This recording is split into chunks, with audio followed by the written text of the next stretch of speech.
I realized that when I stood up before, I didn't introduce myself. I'm Reverend Jyoti DeVernie. Yay! Yeah. The theme for this year is values-based spiritual living. That's for 2017. The theme for April is spiritual living through transformation and evolution. And this morning's topic is this stuff still works. Now, in 2015, for any of you who don't know it, the Center for Spiritual Living had as its theme, this stuff really works. Now, this stuff, of course, is our teaching. It is the teaching of science of mind and spirit. And we know that this stuff works. In 2015, of course, each Sunday was dedicated to a different way that this stuff works. And we kind of do that anyway, because we're always sharing the teaching. But I want to assure you that this stuff really, really works. Now, the person in the cartoon is asking the doctor, if I don't think it's going to work, will it still work? No. And that is an important question for us to ask about our teaching as well. If I don't think it's going to work, will it still work? If I don't believe that my thoughts and my beliefs and my actions affect my life, will they still affect it? The answer is yes. But maybe not in exactly the way we think. The answer is absolutely yes. What we think and what we believe affects our lives. And that's because we get to choose whether to use these teachings, whether to use the tools that we have consciously or unconsciously, because they work one way or the other. I remember an acquaintance I had a few years back, and whenever we would get together, he would try to prove to me that these teachings do not work. He said, this stuff doesn't work. It just doesn't work. He said, look, I'm going to go and I'm going to do some affirmations, but they won't work. Now, the next time I saw him, of course, he said, it didn't work. This stuff doesn't work. Well, what I know is that it was working. Our teaching that we create with our words and with our thoughts and with our beliefs, our teaching was working by not working. Okay, you got it. If you believe that affirmations won't work, and we're going to talk more about affirmations in a little bit, if you believe that affirmations don't work, then our teaching works by having the affirmations not work. Okay? Our teaching works by having the affirmations not work unless you believe that they're going to work. And so you still get more of what you think about, because we always get more of what we focus on and what we think about. I loved the readings that were, if you focus on, I'm not well, or I don't have enough money, then the universe says, yes, I'm going to give you more of that. Oh, you want to claim that you are poor? Fine. The universe says yes to whatever we claim, whatever we decide to take on, whatever we decide that we want to live with as our truth. So if you really don't believe the tools won't work for you, okay, they won't. Yeah.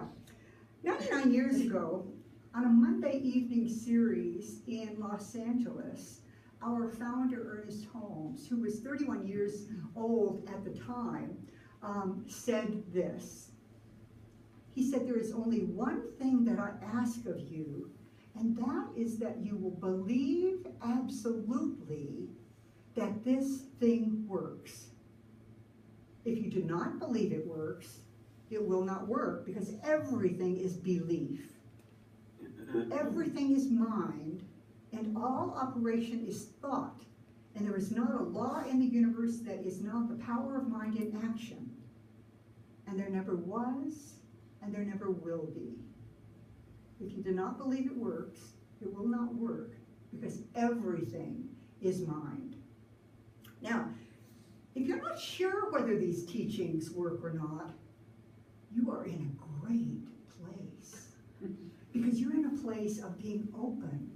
You're in a place of being willing to experiment. Because if we try the teachings, and we're going to talk about affirmations a little bit later, if we experiment with it, then we are open to see that it does work. Kind of like it works if we work it. And it works because what we're dealing with are spiritual principles. Principles. And principles work no matter who uses them. It's kind of like electricity. It's like if the electricity is flowing, and if you have a light bulb that works in your lamp, it'll work no matter who turns it on. I mean, what would this world be like if the God of electricity said, oh, yeah, we're going to make the lamps work for Leah, but I don't know about Mary, you know? Principles work for anyone who uses them. And so it then becomes up to us to use them. Jesus said, it is done unto you as you believe. That's one of our main teachings. It is done unto us as we believe. And Buddha said, we are shaped by our thoughts. We become what we think. When the mind is pure, joy follows like a shadow that never leaves. All that we are is the result of what we have thought. We are what we think. All that we are arises with our thoughts. With our thoughts, we make the world. What we think, we become. So, what are you thinking about these days? What are the thoughts that habitually show up in your mind, that circulate, that you find yourself thinking over and over? What is it that you are expecting from your life? What is it you expect in your relationships and in your energy level? What is it you expect in your bank account? Because what I know is that if you're not sure what you're expecting and what you're thinking, we can just look at our lives. We can look at what's showing up, and that is going to show us where our thoughts have been taking us, where we have been creating with our thoughts. Because if you believe that you're always going to have just enough money, but not any extra, then you're probably going to have just enough money and not any extra. And if you believe that there are blessings and gifts available in everything in life, even in the challenges, then guess what? You are in for some amazing gifts and some amazing, amazing blessings. If our predominant thoughts are thoughts that we can't get what we want, that we can't do what we want, that we can't have what we want, that we can't be who we want, then those are the thoughts that are going to limit our lives. That's what's going to show up for us. They'll be the thoughts that the universe acts on. They'll be the thoughts that life says yes to. They'll be the thoughts that create what we experience every day. They'll be the thoughts that show up in our checkbooks. Now, notice that I said predominant thoughts, because I don't want you to think that you can never have a doubt or never have a fear, because, I mean, we're human pretty much. Yeah. But if most of your thoughts are laughter and fear, that's what you're going to see. That's what's going to outpicture. Now, but we don't have to hold ourselves to a standard of saying, oh my goodness, I'm awful because I just had this thought. I mean, would you believe me if I said I never was afraid that I'm not a good enough minister for the center? Would you believe me if I said I'm never afraid of failure or never afraid that I'm not all that I can be? Of course you wouldn't. Because we're human. And unless there are any ascended masters in human disguise here. Do we have any of those this morning? Yeah. Oh, I saw it. Oh, that was just you just scratching your face.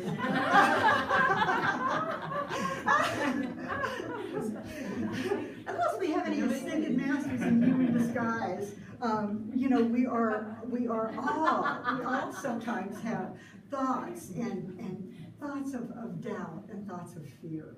But if the predominant thoughts that we have are thoughts of knowing that we are supported by the universe, are thoughts of knowing that life is for us always and never against us, then that will be the energy that fills our path. If the balance tips toward knowing that we're blessed and we're a blessing, then that is what outpictures in our lives. And what we will experience is that our lives become easier and more joyful. That the universe seems to conspire on our behalf to give us what we need, to give us what will delight us, to surround us with the love that we all love to feel. We'll find that the ideas and the solutions and the resources seem to just come to us naturally.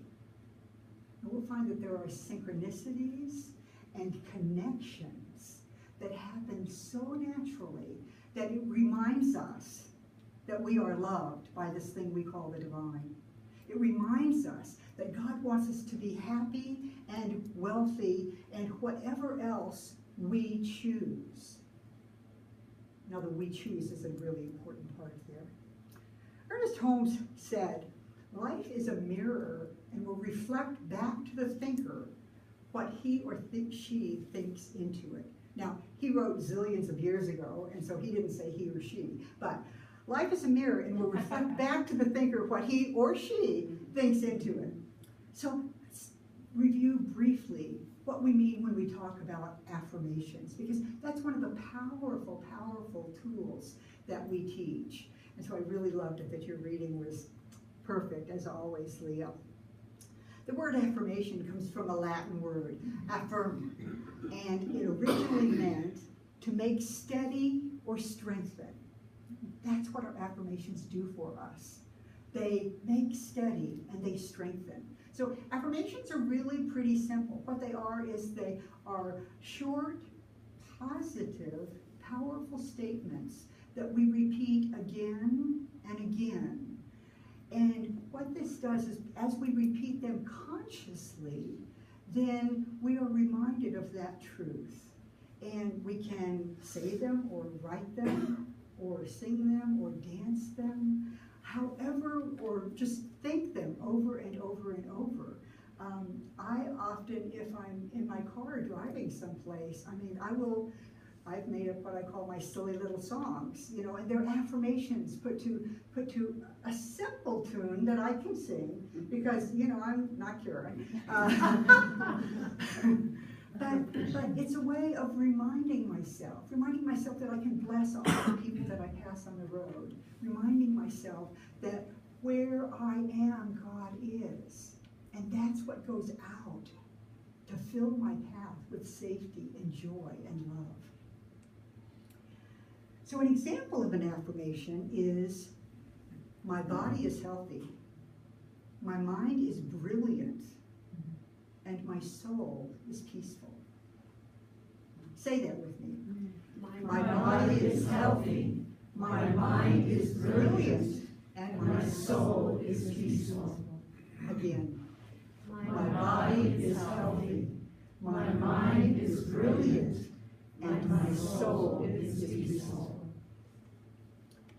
So when we say our affirmations or think them enough, when we actually work with them enough that we start to believe them, they become the thoughts that create our reality.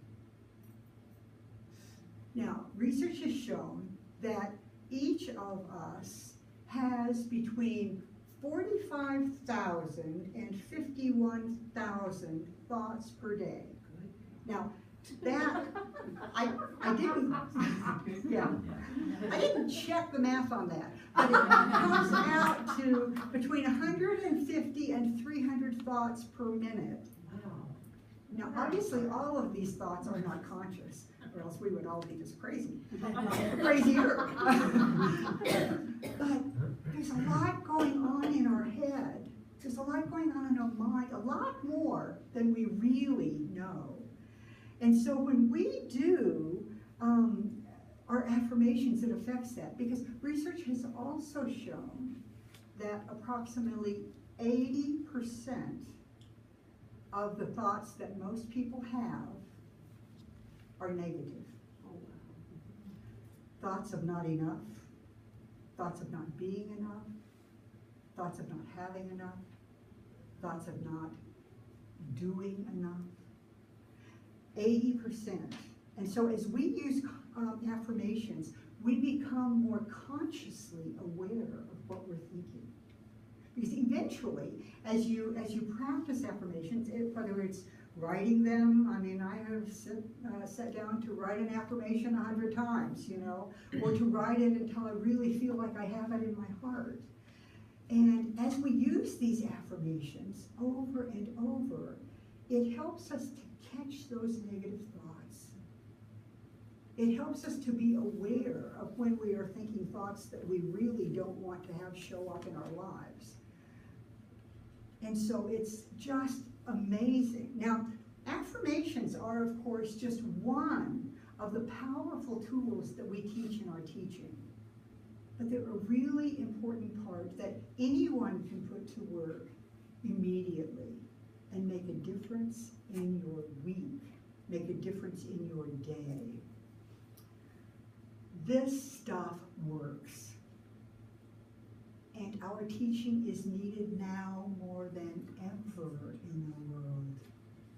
Our teaching was made for a time such as this. Now, just this week I read in the Lafayette paper that the chief of police has been really concerned about the increase in mental crises that he runs into and the increase in suicide. Now, just in this area, there have been 3 suicides that the police have responded to in the last few weeks. And then there was another attempted suicide that was in a very public place, the Walmart parking lot. And what this police chief said is that when he first started, which was a while ago, I think he's been on the police force for 30 years, when he first started, they needed to do a mental health hold. That's what, if they run into somebody who is really not functioning because something is going on with them mentally, the police, the law enforcement, they have the option of saying, you're not safe. You know, you're a danger to yourself or someone else. They can put them on a 72-hour mental health hold so that somebody takes a look at them and sees what's going on with them. Now, when he first started, he said they did about 2 of those a month. Now, they're doing 1 to 2 a day. There are some stressed out people. I mean, we know there's some really hard stuff going on. And Colorado has one of the highest suicide rates in the country, which I found to be really interesting. And the group that chooses suicide more often than any other, now you might be surprised about this, is middle-aged men. Middle-aged men. And the rate of that just keeps increasing. So there's a lot of stress going on.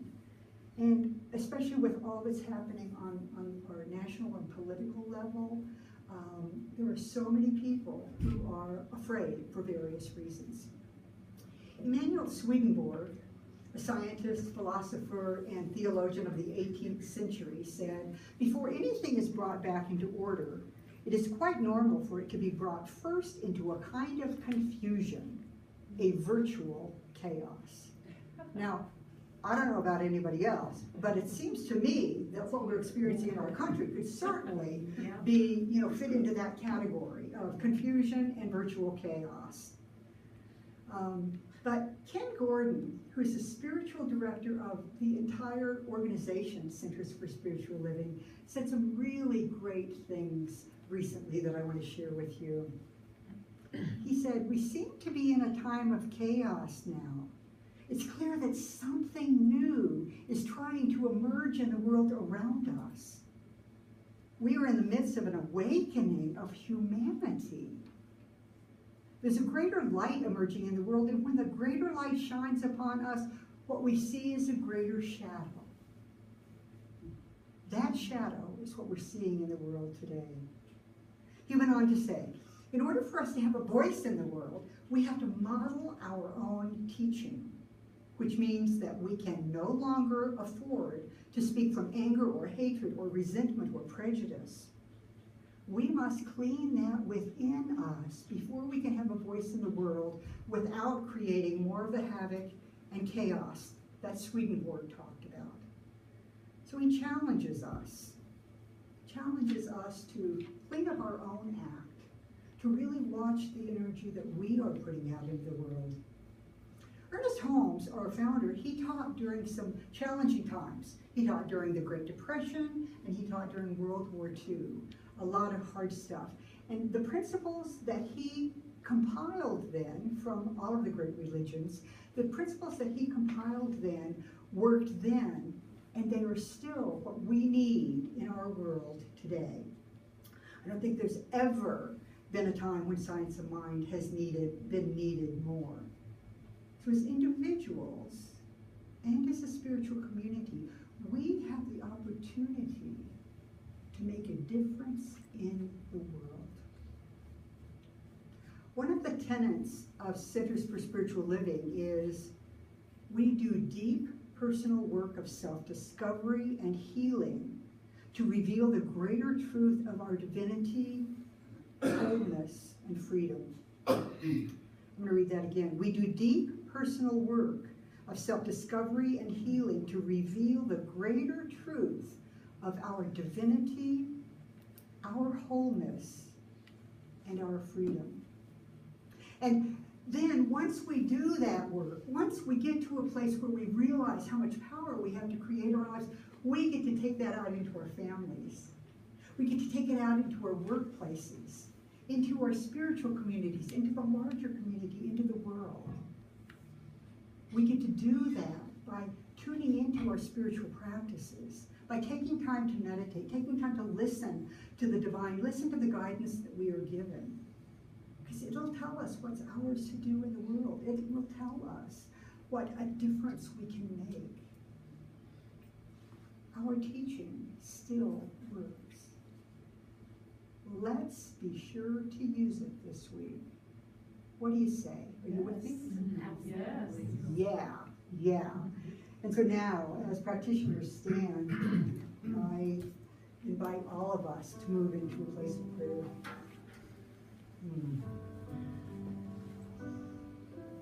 I cannot help but start with gratitude. Gratitude for this amazingly beautiful day. Gratitude for the life that is flowing all around us as springtime. Gratitude for the life that is flowing within us as newness. For I know that there is only this thing I call God, in, through, and as everything and everyone. There's only one substance in the universe, and that is this divine substance that has been shaped into everything that we see, everything that we can imagine by the idea of this divine intelligence. And that's what each of us is. Right now, I know that I am an expression of the divine. It has chosen to live in, through, and as me. And it has chosen to live in, through, and as each person hearing my voice. And so we are godlings. We are powerful. And what I claim for each of us is that as we go into our week, that we remember the power of our thoughts. We remember the power of our choices. We remember the power of our beliefs. I know that all of the resources that are needed, that could ever be needed for us to up-level our lives, have already been provided. And so as we go forth, we are blessed. We are filled with blessings. We are filled with prosperity. We are filled with all the answers to anything that we need in our lives.